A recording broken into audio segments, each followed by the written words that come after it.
सबसे बड़ी बात यह है कि दोनों देशों ने कोई भी जॉइंट स्टेटमेंट या जॉइंट कम्युनिक जो है वो जारी नहीं किया। जहाँ तक कॉन्क्रीट डील्स का सवाल है तो एक ही डील है जिसको लेके अभी तक चाइना ने हामी भरी है ऑफिशियली, वो ये है कि और एग्रीकल्चर प्रोडक्ट अमेरिका के खरीदेगा। ऐसा लग रहा है कि डोनाल्ड ट्रंप ने इनिशियली तो ये प्लान किया था कि वो एक किसी किस्म का प्रेशर जो है वो यहाँ पे ला के क्रिएट करेंगे, लेकिन ईरान वॉर में जो उन्होंने उनकी जो परफॉर्मेंस रही वो इतनी ख़राब रही है कि उसके बाद वो ये प्रेशर एग्जर्ट चाइना पे नहीं कर पाए। प्रोग्राम दुनिया मेरे आगे में तमाम नाजरीन और सामीन का इस्तकबाल है।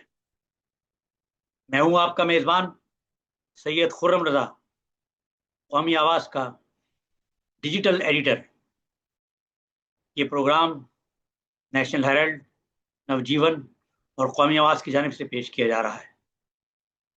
अमरीकी सदर डोनाल्ड ट्रंप चीन के दौरे और चीनी सदर शी जिनपिंग से अहम मुलाकात के बाद वापस अमरीका पहुंच चुके हैं। इस मुलाकात पर पूरी दुनिया की नजरें जमी हुई थी, क्योंकि दोनों आलमी ताकतों के ताल्लुकात न सिर्फ आलमी सियासत बल्कि मईशत और खित्ते के मुस्तकबिल पर भी गहरे असरात मुरतब कर रखते हैं। हमारे मेहमान सौरभ कुमार शाही इस वक्त चीन में मौजूद हैं और इस तारीखी दौरे को करीब से देख रहे हैं। आइए इनसे ही जानते हैं कि सदर ट्रंप और शी जिनपिंग की मुलाकात कैसी रही, किन अहम मामलात पर गुफ्तगू हुई और इस मुलाकात के बाद अमेरिका और चीन के ताल्लुकात किस नई सिमत में बढ़ते दिखाई दे रहे हैं। खुद अमेरिका में इस दौरे से क्या हालात पैदा होंगे और ट्रंप के मुस्तकबिल पर क्या असरात मुरतब होंगे। आइए चलते हैं सौरभ कुमार शाही के पास। नमस्कार, आदाब, दुनिया मेरे आगे में आपका स्वागत है। मैं हूं सौरभ कुमार शाही। डोनाल्ड ट्रंप की बीजिंग की यात्रा ख़त्म हो गई है। 3 दिवसीय यात्रा थी। ऑफ कोर्स उसमें बड़े सेरेमोनियल चीज़ें भी हुई और बातचीत भी हुई, ऑफिशियल डिनर भी हुआ, प्रेशर भी हुआ, यानी तमाम चीज़ें ये 3 दिनों में यहाँ पे देखने को मिली। लेकिन एक जो सबसे बड़ा सवाल ये है कि क्या इस यात्रा को सक्सेसफुल कहा जा सकता है? क्या ये कहा जा सकता है कि डोनाल्ड ट्रंप की चीन यात्रा सक्सेसफुल रही है, या ये कहा जाएगा कि बातें तो बहुत बड़ी बड़ी हुई है लेकिन कॉन्क्रीट कुछ दिखाने के लिए नहीं है? तो सबसे बड़ी बात यह है कि दोनों देशों ने कोई भी जॉइंट स्टेटमेंट या जॉइंट कम्युनिक जो है वो जारी नहीं किया। उसको नहीं जारी करने से ये लगता है कि मेजर डिफरेंसेस दोनों के दरमियान रहे होंगे, क्योंकि जब दो देशों के दरमियान में डिफरेंसेस नहीं होती हैं तो जॉइंट स्टेटमेंट जारी कर दिया जाता है। लेकिन चूंकि उसको जारी नहीं किया गया तो इसका मतलब है कि मेजर डिफरेंसेस रहते हैं। लेकिन मेजर डिफरेंसेस रहने का मतलब ये नहीं है कि हर चीज़ में डिफरेंस हो, यानी ऐसा भी हो सकता है कि कुछ मुद्दों पे डिफरेंस हो, कुछ मुद्दों पे डिफरेंस ना हो। तो अब ऐसा लग रहा है कि कुछ मुद्दों पे सहमति बनती हुई दिख रही है। जहाँ तक ऑफिशियल मीटिंग का सवाल है तो कल जब मीटिंग की शुरुआत में ही पहले तो ये जो तमाम जो परेड वगैरह होती है और 21 तोपों की सलामी और ये सारी चीज़ें जो सेरेमोनियल चीज़ें हैं वो सब कर दी गई।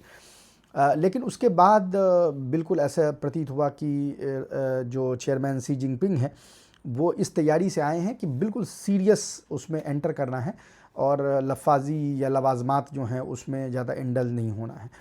तो जैसे ये सेरेमोनियल चीज़ें ख़त्म हुई तो मतलब कोई प्लेजेंट्री वेलेजेंट्री नहीं, वो सीधा जो है काम पे लग गए और जो ओपनिंग स्टेटमेंट दिया उसमें ही उन्होंने एक मूड जो है वो सेट कर दिया। उसने वार्न किया अमेरिका को, ये कहा कि आप डिक्लाइनिंग पावर हैं, आप बुझता हुआ चिराग हैं और हम एक हमारे जो सितारे हैं वो राइज़ पे हैं, उरूज़ पे हैं और आपके जवाल पे हैं। तो जाहिर है कि ऐसे सूरत हाल में कॉन्फ्लिक्ट की गुंजाइश जो है वो रहती है। उस गुंजाइश को रोकने के लिए ये है कि थ्यूसिडाइड ट्रैप जो है उससे हमें बचना चाहिए।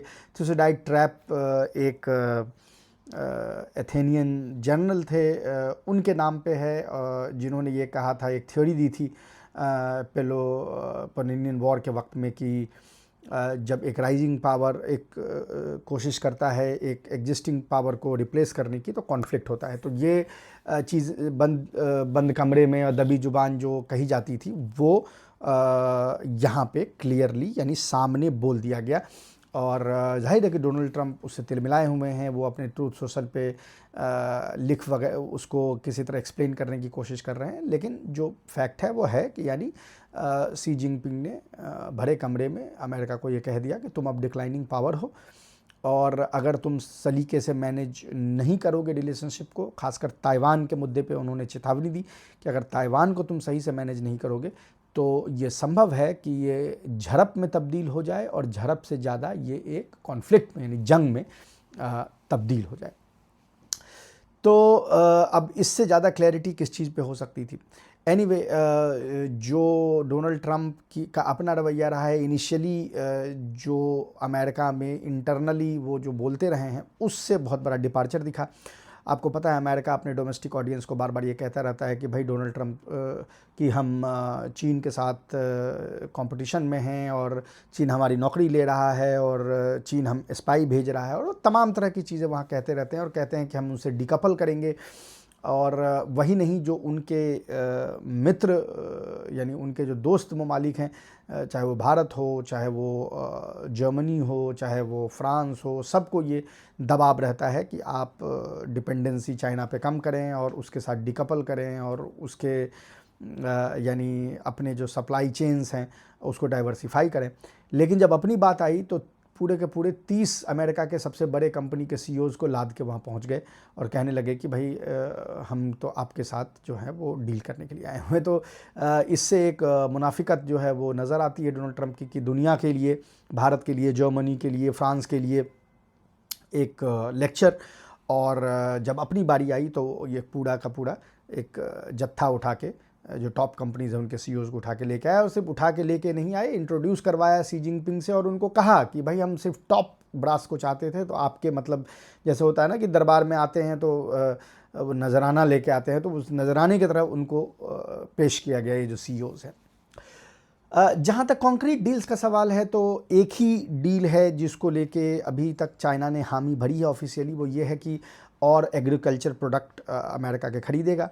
याद रखें कि अमेरिका का जो मिड वेस्ट का इलाका है, जहाँ से रिपब्लिकन पार्टी का मेन कोर बेस है, वो एग्रो बेस्ड है। वो मक्का उपजाता है, वो सोयाबीन उपजाता है, वो वीट उपजाता है, वो और एनिमल हस्बेंड्री में लगा रहता है, जैसे बीफ, पोर्क, और इन मीट के व्यापार में पोर्क कम पर बीफ तो वहाँ पे काफ़ी होती है।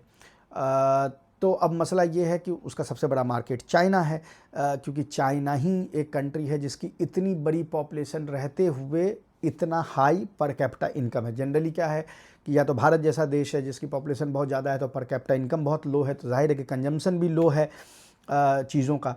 दूसरा ये है कि जिनके पर कैपिटा इनकम हाई हैं, बेल्जियम है, फ्रांस है, तो पॉपुलेशन उसकी 7 करोड़, 2 करोड़, 3 करोड़ इस तरह से है। तो सिर्फ एक चाइना ही ऐसा मेजर कंट्री बच जाता है जिसमें आप कह सकते हैं कि जिसकी पॉपुलेशन भी है बहुत बड़ी, और जो यानी पॉपुलेशन के लिहाज से एक रिलेटिवली उसकी पर कैपिटा इनकम भी मिडिल इनकम कंट्री की तरह से आती है।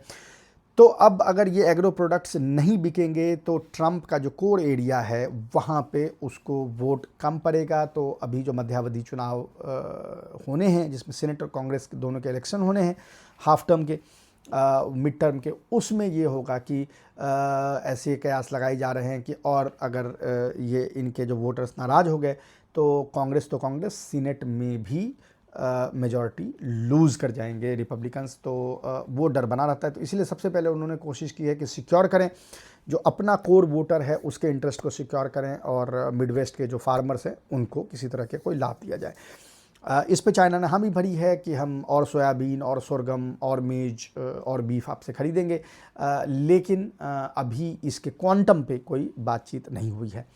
अपनी तरफ से डोनाल्ड ट्रंप ने यह भी कहा है कि बोइंग के साथ एक बहुत बड़ी डील जो है होनी है, 200 प्लेन चाइना खरीदेगा, लेकिन उसकी अनाउंसमेंट अभी चाइना ने की नहीं है। तो अब ऐसा भी हो सकता है कि वो अनाउंसमेंट हो आगे किसी दिन, लेकिन ऐसा भी हो सकता है कि उसमें अभी कोई पेंच फंसा हो और बोइंग के जो ऑर्डर्स बताए गए हैं वो उतने बड़े ना हो। दूसरी तरफ जो क्रिटिकल मिनरल्स है उस पे जो एक इंटरिम डील पिछले साल हुई थी, वो दोनों देश कोशिश कर रहे हैं कि उसमें बातचीत करके उसको और मज़ीद बढ़ाया जाए, लेकिन वो तभी पॉसिबल होगा कि जब टैरिफ जो है वो लोअर टैरिफ रेट पे चाइना पे लगाया जाएगा। अगर चाइना पे टैरिफ्स बाकी देशों से ऊपर रहे तो टिट फॉर टैट में चाइना फिर क्रिटिकल मिनरल सप्लाई अमेरिका को नहीं करेगा। अगर अमेरिका को क्रिटिकल मिनरल सप्लाई नहीं होता है तो अमेरिका अगर उसको मीडियम टू लॉन्ग टर्म में रिज़ॉल्व करने की कोशिश भी करे, लेकिन वो रिज़ॉल्व भी करेगा तो उसके फिनंशियल कॉस्ट जो हैं बहुत ज़्यादा होंगे, लेकिन शॉर्ट टर्म में तमाम इंडस्ट्री जो है उसको नुकसान होगा, जिसमें एवियोनिक्स की इंडस्ट्री है, जिसमें यानी मिसाइल की इंडस्ट्री है, जिसमें डिफेंस टेक्नोलॉजी से रिलेटेड इंडस्ट्रीज़ हैं, इन सब पे उसके असर देखने को मिलेंगे। तो ऐसा लग रहा है कि डोनाल्ड ट्रंप ने इनिशियली तो ये प्लान किया था कि वो एक किसी किस्म का प्रेशर जो है वो यहाँ पे ला के क्रिएट करेंगे, लेकिन ईरान वॉर में जो उनकी जो परफॉर्मेंस रही वो इतनी ख़राब रही है कि उसके बाद वो ये प्रेशर एग्जर्ट चाइना पे नहीं कर पाए हैं। तो जब प्रेशर एग्जर्ट नहीं कर पाए तो फिर वो ग्रोवल कर रहे हैं, यानी वो एक तरीके से जिसको कहते हैं कि चाटुकारिता कर रहे हैं, शी जिनपिंग की बड़ाइयाँ कर रहे हैं, किसी तरह से कोशिश कर रहे हैं कि ये यात्रा जो है उसको सक्सेसफुल बनाई जाए, क्योंकि अपने डोमेस्टिक ऑडियंस में उनकी स्थिति बहुत ख़राब है। अप्रूवल रेटिंग 32-33% तक गिर के आया हुआ है और लोगों में बहुत गुस्सा है, जॉब्स क्रिएट नहीं हो रहे हैं। तो ये तमाम चीज़ें जो हैं वो उनके मन मस्तिष्क पे हावी है, और जैसा मैंने कहा ये सारी चीज़ें जो हैं वो नवंबर के जो इंतखाबात होने हैं उसमें इनके असरात जो है वो देखने को मिलेंगे। और डोनाल्ड ट्रंप अगर मेजॉरिटी हार गए तो वो लेम डक प्रेसिडेंट बन के रूल नहीं कर पाएंगे, क्योंकि उनकी टेंडेंसी डिक्टेटोरियल है, वो सिर्फ डेमोक्रेसी के स्ट्रक्चर में काम करते हैं। अभी के लिए इतना ही। ये थे हमारे मेहमान सौरभ कुमार शाही, जो चीन से सदर ट्रंप के चीनी दौरे की तफसीलात बता रहे थे। हमेशा की तरह आखिर में तमाम नाजरीन और सामाईन से गुजारिश करता हूं कि वह अपनी कीमती आरा और तजावीज़ हमें ज़रूर इरसाल करें, ताकि हम प्रोग्राम दुनिया मेरे आगे को आपके लिए मज़ीद दिलचस्प, जामे और बामाने बना सकें। हम अगले प्रोग्राम में फिर हाजिर होंगे एक नए रुख, एक नई सोच के साथ। तब तक के लिए अपनी मुस्बत सोच को जिंदा रखिए और प्रोग्राम दुनिया मेरे आगे को देखते रहिए।